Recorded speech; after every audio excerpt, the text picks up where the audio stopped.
성도 여러분 안녕하십니까? 행복한 안식일입니다.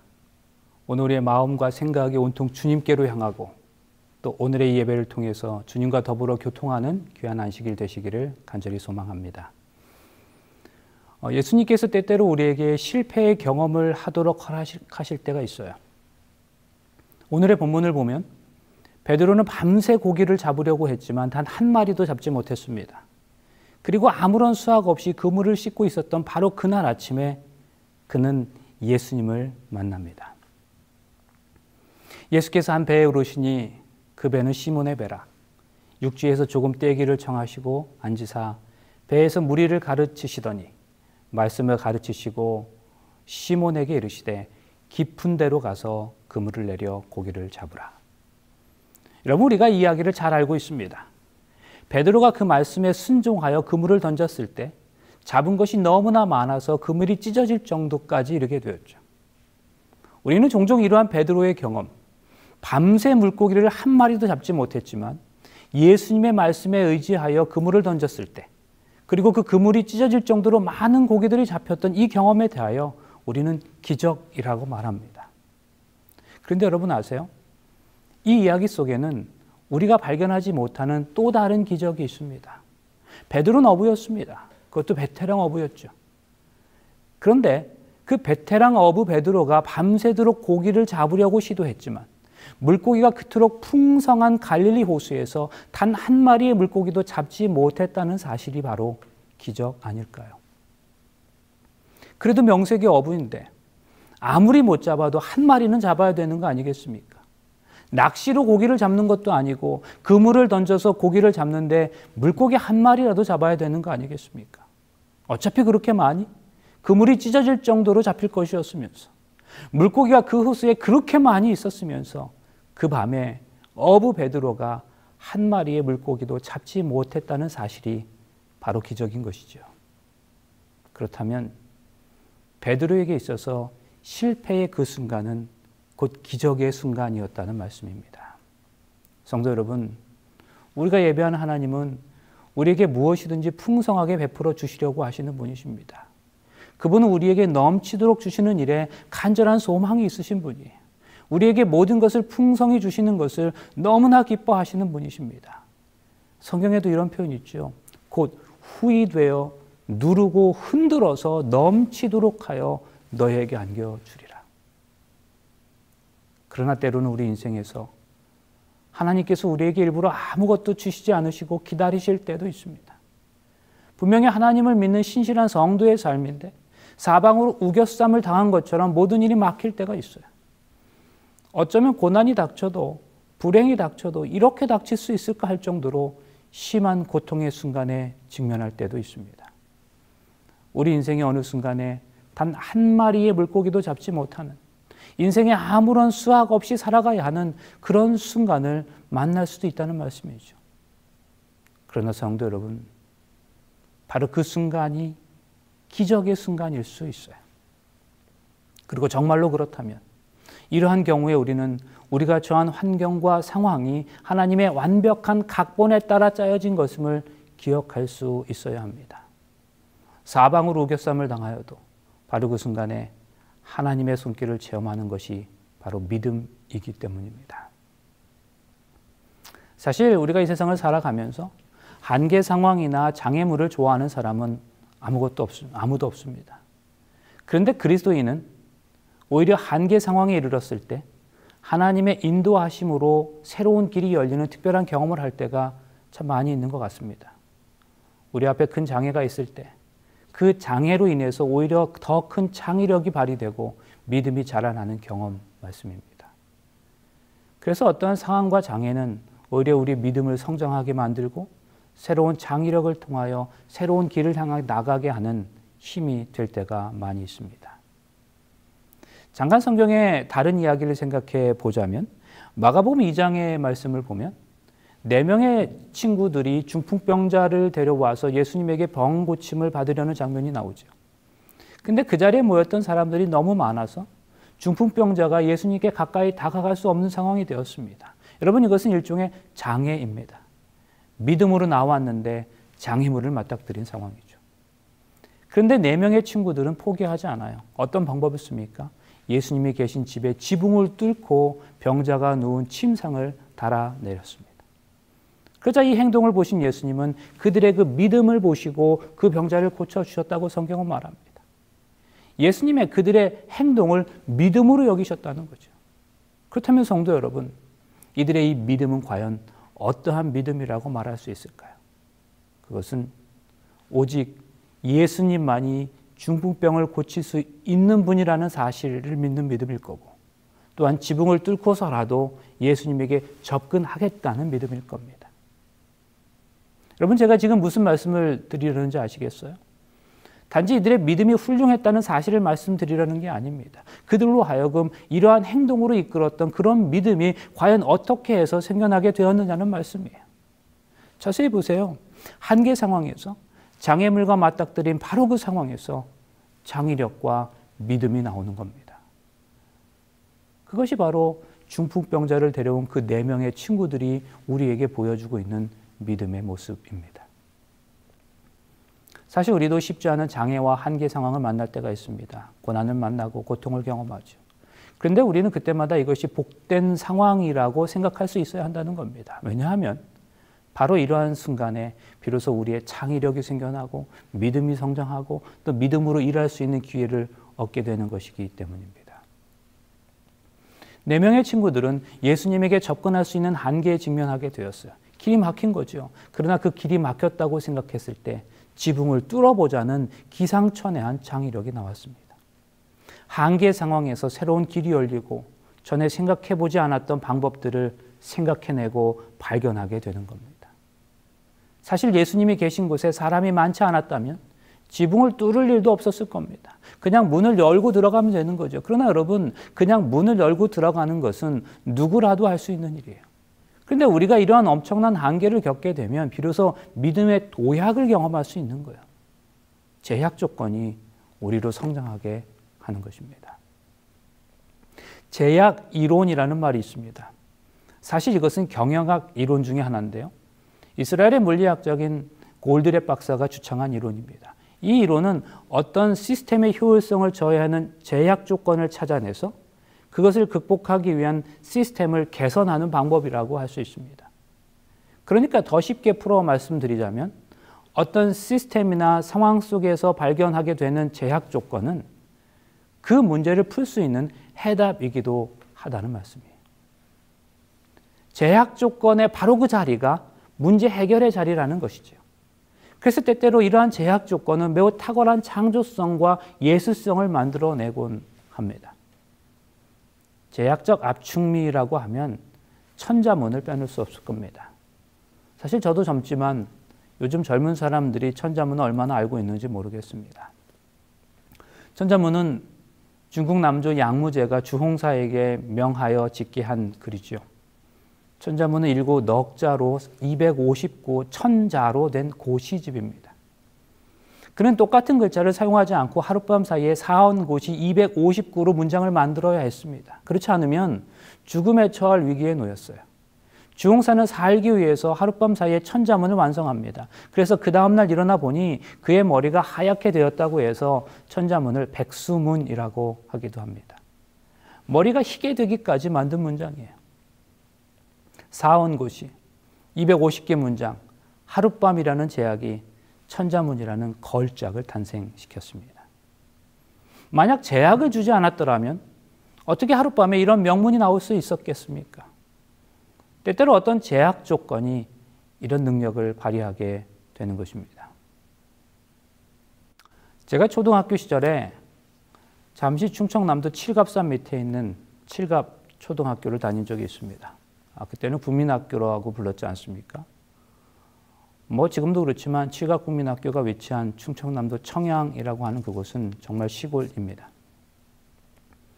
타이어표 검정 고무실을 신고 다녔고요. 미술 시간에 찰흙 공작이 있기 전날이면 친구들과 더불어 온 동네를 쑤시고 다니면서 찰흙을 직접 캐내서 이 비료푸대에 가득 담아서 학교에 가져가곤 했습니다. 산을 헤매고 다니면서 칡을 캐다가 소 여물을 만드는 작두에 잘라 칡을 뜯어먹던 기억도 있어요. 그때 저희 집이 가난했던 것은 아니었지만 그 시절에는 동네의 모든 또래 아이들과 그렇게 철없게 마냥 행복하게 지냈던 때가 있었습니다.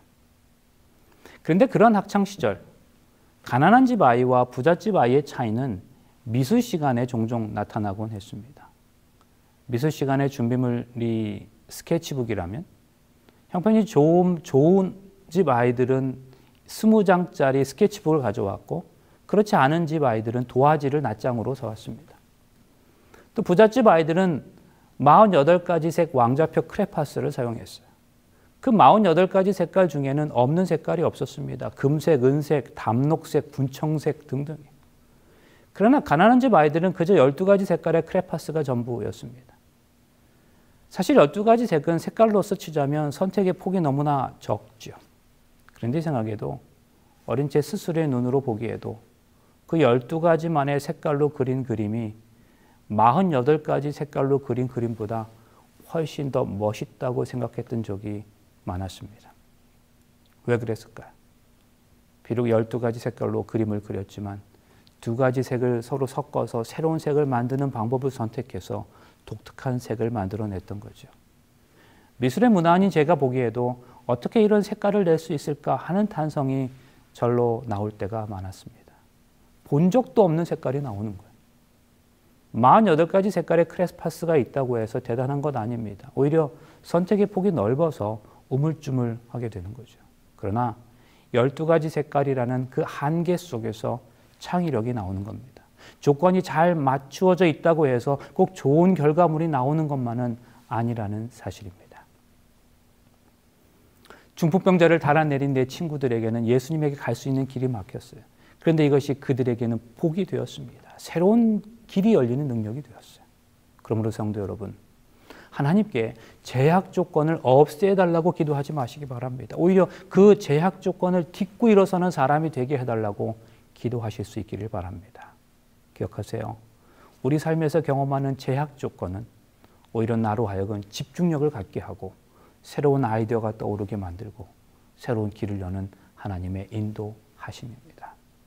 그러므로 그 안에서 하나님의 영광을 드러낼 줄 아는 믿음의 사람들 되시기를 간절히 소망합니다. 이것이 바로 하나님의 사람의 진정한 모습일 수 있는 겁니다. 다시 오늘의 본문으로 좀 돌아가 봅니다. 사실 우리가 이 이야기의 결말을 다 압니다. 그물이 찢어질 정도로 물고기를 잡은 베드로가 예수님께 무엇이라고 고백하는가? 시몬 베드로가 이를 보고 예수의 무릎 아래 엎드려 가로되 주여 나를 떠나소서 나는 죄인으로소이다 하니. 성도 여러분, 베드로가 그물을 던지는 곳마다 물고기를 다른 곳으로 보내셔서 결국은 한 마리의 물고기도 잡지 못하게 하신 그 기적의 이면에는 하나님의 분명하신 어떠한 의도가 숨겨져 있었다는 거죠. 그것이 무엇이었습니까?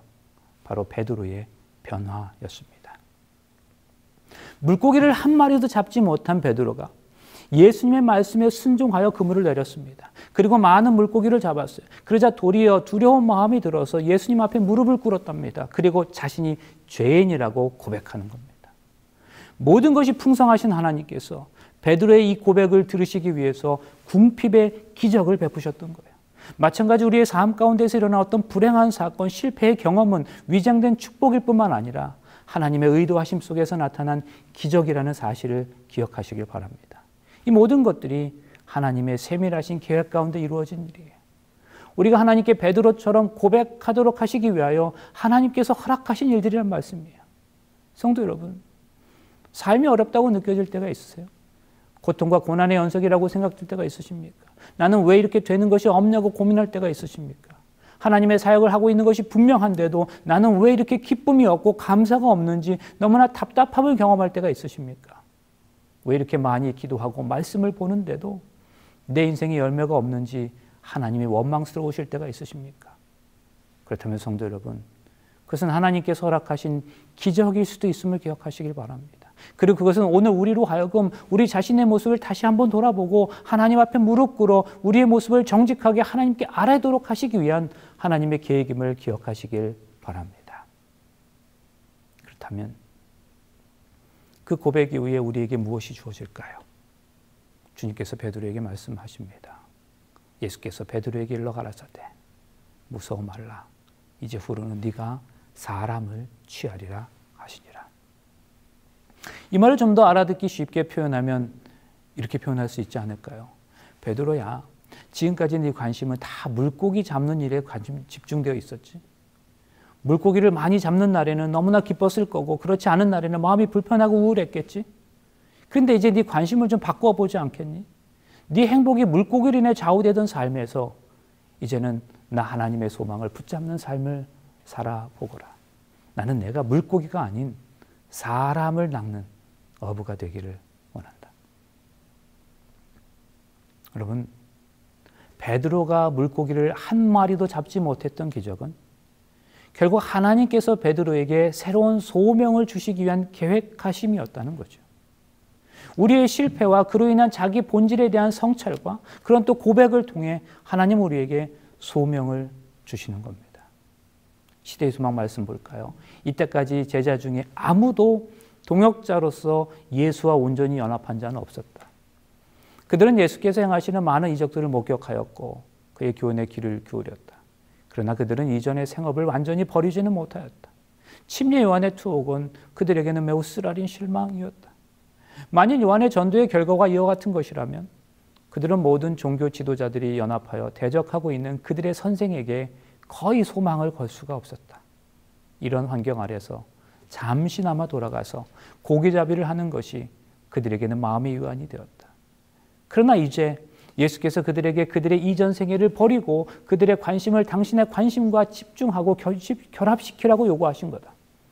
베드로가 그 부르심을 받아들였다. 사실 우리의 소명은 늘 성공에 맞추어져 있습니다. 그러나 여러분, 우리의 관심이 성공에 맞춰져 있는 한 우리는 절대로 하나님의 도구로 쓰임받을 수가 없습니다. 심지어 그 성공이 하나님의 사역의 일환으로서의 성공일지라도 우리가 그것을 붙잡으려고 하는 한 하나님 나라의 온전한 도구로 쓰임받을 수가 없는 것입니다. 그러므로 우리의 목표는 성공이 아닌 하나님의 거룩이 되어야 하는 거죠. 약하고 요동하던 품성이 튼튼하고 견고한 품성으로 변화하게 된다. 끊임없는 헌신은 예수와 그 제자와의 사이에 매우 밀접한 관계를 확립시켜서 그리스도는 마음과 품성에 있어서 그를 닮게 된다. 그리스도와의 연결을 통하여 그는 더욱 명백하고 넓은 견해를 가지게 될 것이다. 그의 식별력은 더욱 예민하게 될 것이다. 그의 판단은 더 균형지게 될 것이다. 그리스도를 위하여 봉사하기를 원하는 자는 의의 태양의 생명을 주는 능력에 의해 활력을 얻어서 많은 열매를 맺어 하나님께 영광을 돌릴 수 있다. 그러므로 성도 여러분, 베드로의 실패는 하나님께서 그를 바로 이러한 경지에까지 이르도록 하시기 위한 하나님의 특별하신 섭리였음을 기억하시기를 간절히 바랍니다. 베드로와 관련한 물고기 이야기는 요한복음 21장에서도 발견할 수 있죠. 이 경우에서도 앞서 살펴본 누가복음 5장에서 하나님께서 의도하신 목적과 대단히 동일합니다. 예수님의 십자가 사건 이후에 갈릴리로 돌아간 베드로를 포함한 7 제자들에게 예수님께서 나타나셨습니다. 그날 밤도 그 7명이 밤새 물고기를 잡았지만 한 마리도 잡지 못했습니다. 그때 주님께서 말씀하시죠. 가라사대 그물을 배 오른편에 던지라. 그리하면 얻으리라 하신대 이에 던졌더니 고기가 많아 그물을 들 수 없더라. 여러분, 이 상황에서 우리는 갈릴리 호수의 수면 아래를 보는 눈을 가질 수 있어야 됩니다. 베드로의 배는 작은 고깃배였을 거예요. 그런데 예수님이 그물을 배 오른편에 던지라고 하셨을 때, 그리고 그 말씀에 순종하여 베드로와 다른 제자들이 배 오른편으로 그물을 던졌을 때 물속의 물고기들은 그 작은 배를 중심으로 왼편에 그대로 머물러 있으면서 배 오른편으로는 절대로 넘어가지 않고 있었다는 사실을 생각해 보신 적이 있습니까? 그러면 생각해 보세요. 그 전날 밤에 베드로가 그물을 아무리 던져도 물고기를 잡을 수 없었던 것은 베드로가 그물을 배 왼편으로만 던졌기 때문일까요? 아니에요. 그는 왼편 오른편 할 것 없이 이쪽 저쪽 다 그물을 던졌을 거예요. 그런데 그때마다 베드로가 단 한 마리의 물고기도 잡을 수 없었던 것은 물 아래 물고기들이 그물을 피해 왼쪽 오른쪽으로 오가고 있었을 거라는 사실이죠. 그러므로 그것을 베드로에게는 대단히 쓰라린 실패의 경험이었지만 동시에 그것은 수면 아래서 벌어진 하나님의 놀라우신 기적이었다는 사실입니다.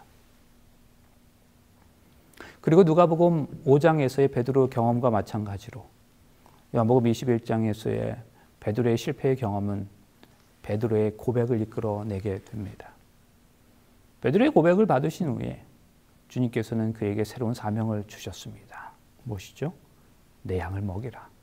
내 양을 치라. 그리고 내 양을 또 먹이라. 여러분 자세히 보세요. 그때 베드로에게 주어진 사명은 성공이 아니에요.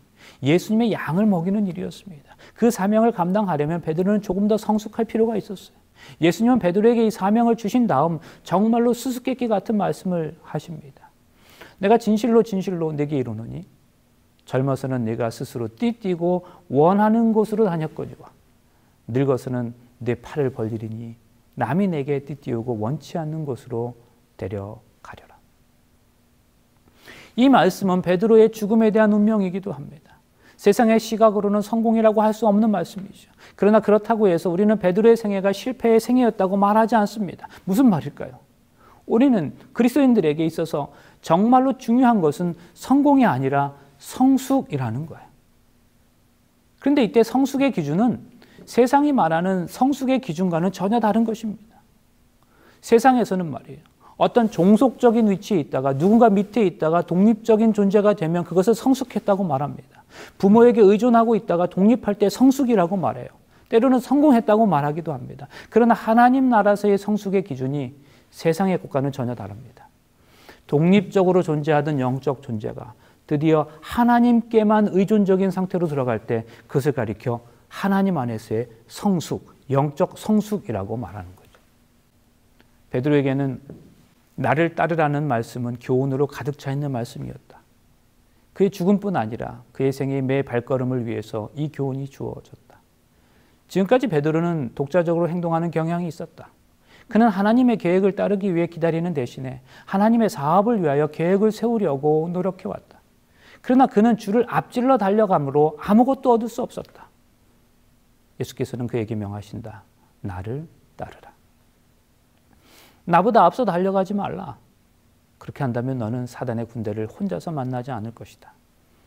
나로 너보다 앞서가게 하라. 그리하면 너는 원수에게 정복당하지 않을 것이다. 너희 길을 여호와께 맡기라.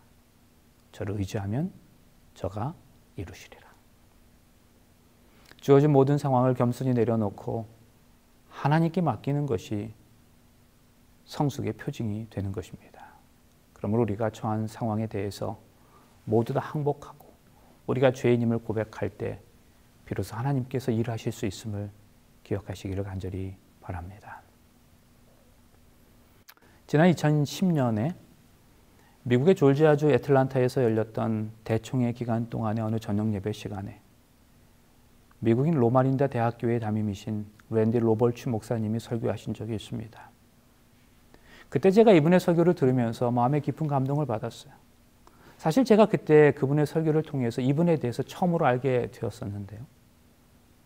아직도 이분이 로마린다 대학교의 담임 목사로 사역하고 계십니다. 요즘에도 가끔 제가 로마린다 지역에서 안식일을 보내야 할 때면 이 교회를 방문해서 이분의 설교를 듣는 기쁨과 감동을 경험합니다. 그런데 그때 말씀이 오늘의 설교 말씀의 주제와 너무나도 비슷한 말씀이었어요. 목사님은 자신의 설교 서두에서 우리가 정말 이해되지 않는 때에도 우리는 정말 과연 하나님의 말씀에 정말로 순종해야 하는가? 라고 물으시면서 그 설교를 시작하셨어요. 그리고 그 대답으로 아브라함의 경우를 예로 들면서 아브라함은 자신의 이해 여부와 상관없이 그는 순종의 삶을 살았다고 말씀하셨습니다. 시험받지 않는 믿음은 전혀 믿음이 아니다라는 유진 피터슨의 말을 인용하면서 우리 인생의 시험을 통해서 하나님과 우리의 믿음의 관계가 더욱더 깊어지는 것이라고 하셨습니다. 그러므로 그 시험은 우리의 믿음을 깊어지게 하는, 다시 말해 우리를 영적으로 성숙하게 하는 도구가 되기 때문에 때로는 이해되지 않은 하나님의 말씀에도 우리는 순종하며 살아가야 한다고 역설하셨습니다. 정말 너무나 단순한 진리지만 그 말씀이 제게 깊이 박혔습니다. 성도 여러분, 이제 말씀을 정리하려고 합니다. 잠시 요셉의 고백을 들어보세요. 내게로 가까이 오소서. 나는 당신들의 아우 요셉이니 당신들이 애굽의 판자라. 당신들이 나를 이곳에 팔았으므로 근심하지 마소서. 한탄하지 마소서. 하나님이 생명을 구원하시려고 나를 당신들 앞서 보내셨나이다. 하나님이 큰 구원으로 당신들의 생명을 보존하고 당신들의 후손을 세상에 두시려고 나를 당신들 앞서 보내셨나니 그런즉 나를 이리로 보낸 자는 당신들이 아니요 하나님이시라.